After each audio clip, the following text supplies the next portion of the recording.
അൽഹംദുലില്ലാ അസ്സലാത്തു വസ്സലാമു അലാ റസൂലില്ലാ. ബാങ്ക് കൊടുക്കുമ്പോൾ സംസാരിക്കാൻ പാടുണ്ടോ? എന്താണ് അതിൻ്റെ വിധി? ബാങ്ക് കൊടുക്കുമ്പോൾ മുഅദ്ദിന് മറുപടി കൊടുക്കുക, ബാങ്കിന് ശേഷമുള്ള പ്രാർത്ഥന ചൊല്ലുക, സ്വലാത്ത് ചൊല്ലുക, ഇതൊക്കെ സുന്നത്താണ്. അപ്പം അത് നഷ്ടപ്പെടുത്താതിരിക്കുക.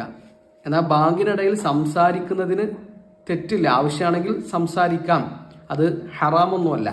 ഒരാൾ ബാങ്ക് കൊടുക്കുമ്പോൾ സലാം പറഞ്ഞു, സലാം മടക്കി, തുമ്മിയപ്പോൾ അൽഹംദുലില്ലാ പറഞ്ഞു, അതിന് മറുപടിയായിട്ട് യർഹമുക്കല്ലാ എന്ന് പറഞ്ഞു, അതിനൊന്നും വിരോധമല്ല. എന്തെങ്കിലും ഒരു ആവശ്യം വന്നു, സംസാരിച്ചു, അതൊന്നും തെറ്റല്ല. ബാങ്ക് കൊടുക്കുമ്പോൾ സംസാരിക്കൽ ഹറാമല്ല. ആവശ്യമാണെങ്കിൽ എന്ത് ചെയ്യാം, സംസാരിക്കാം. എന്നാൽ ബാങ്കിന് മറുപടിയൊക്കെ കൊടുക്കാൻ മറന്ന് വെറുതെ സൊറ പറഞ്ഞിരിക്കുക എന്നുള്ളത് ഒഴിവാക്കണം. അവിടെ നബി സല്ലല്ലാഹു അലൈഹി വസല്ലമയുടെ സുന്നത്താണ് നമുക്ക് നഷ്ടപ്പെടുന്നത്. അതല്ലാതെ ബാങ്കിനിടയിൽ സംസാരിക്കുന്നതിന് വിരോധമില്ല. ചിലരൊക്കെ പറയലുണ്ട്, ബാങ്കിനിടയിൽ സംസാരിച്ചാൽ മലക്കുകൾ ശപിക്കും, അതിന് വലിയ കുറ്റമുണ്ട്. അങ്ങനെ ഒന്നും ഇല്ല, അതിനൊന്നും അടിസ്ഥാനമില്ല. അപ്പോൾ ബാങ്ക് കൊടുക്കുമ്പോൾ മറുപടി കൊടുക്കാൻ ശ്രദ്ധിക്കുക. ആവശ്യമാണെങ്കിൽ സംസാരിക്കാം, അതിന് വിരോധവും ഇല്ല. വല്ലാഹു അലം. ബാറക്കല്ലാഹു ഫീക്കും.